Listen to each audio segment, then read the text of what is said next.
Баршаңызға қайырлы күн. Бүгін сіздермен Грузия елінің ұлттық тағамы хинкали рецебімен бөліспекшімін. Достар, ең алдымен қазақша контентті каналымды қолдап, пікір қалдырып, лайк басып, тіркеліп кетуді ұмытпаңыздар. Алдымен ыдысымызға ұнымызды електен өткізіп алатын боламыз, және де оған бір шай қасықтың көмегімен тұзымызды қосып араластырып аламыз. Бұл тағам біздің тұшпара тағамға өте ұқсас. Тек қана салмасында ерекшелігі бар, сондықтан видеоны соңына дейін көріп қарап шығыңыздар.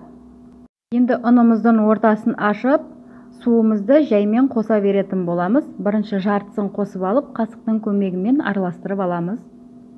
Енді оған қалған бөлігін қосып, қолымызбен қамыр илейтін боламыз.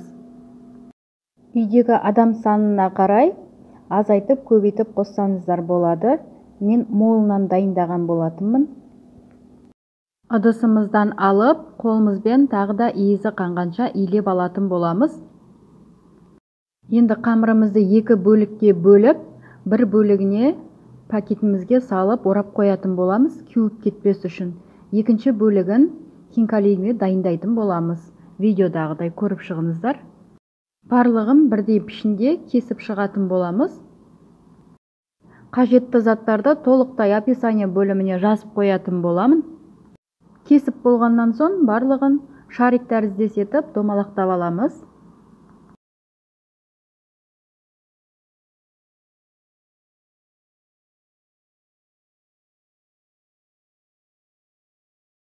Хинкалиларымыздың қамырын дайындап болдық. Енді оның салмасына етімізді турап аламыз. Оның үстіне бір дана жуамызды, және ең қажеттісі бізге кинзамызды ұмытпаймыз.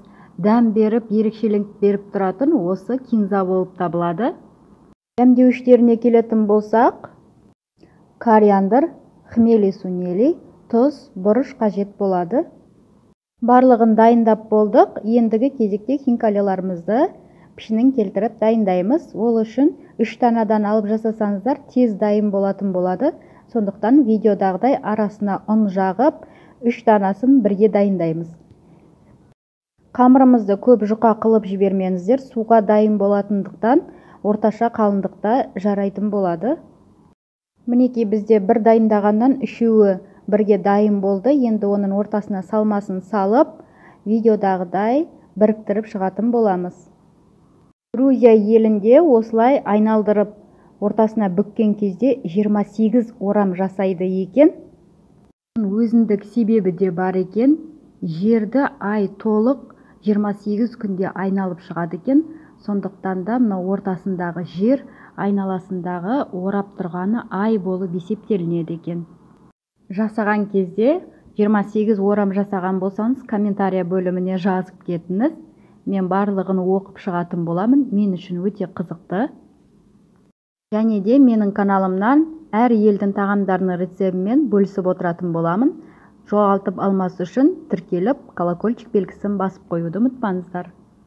Осымен біздің хинкали тағамымыз дайын болды. Енді оны қайнап тұрған суымызға тұзымызды салып, және хинкалиларымызды салып шығатын боламыз. Барлығын салып болғаннан соң астын жайлатып, 30 минуттың шамасында пісіріп аламыз. Піскен мезгілде өзі беті төменге қарап тұратын болады. Соған мән беріңіздер. Ол піскеннің белгісі болып табылады. Осымен біздің бүгінгі дайындаған Грузия елінің ұлттық тағамы хинкали дайын болды. Енді оның үстіне паприкамызды сеуіп, жей берсеңіздер болады. Қолмен жейді екен ол елде. Сіздер де жасап дайындап көріңіздер. Жасалу жолы өте қарапайым, тез дайын болады. Және жеген кезде кинзаның дәмі өте ерекше дәм беріп тұрады, достар. Жұмсақ болып шығады. Видеомды соңына дейін көргендеріңізге алғысымды білдіремін. Сіздермен бірге болған Гүлбану. Келесі видеомда жолыққанша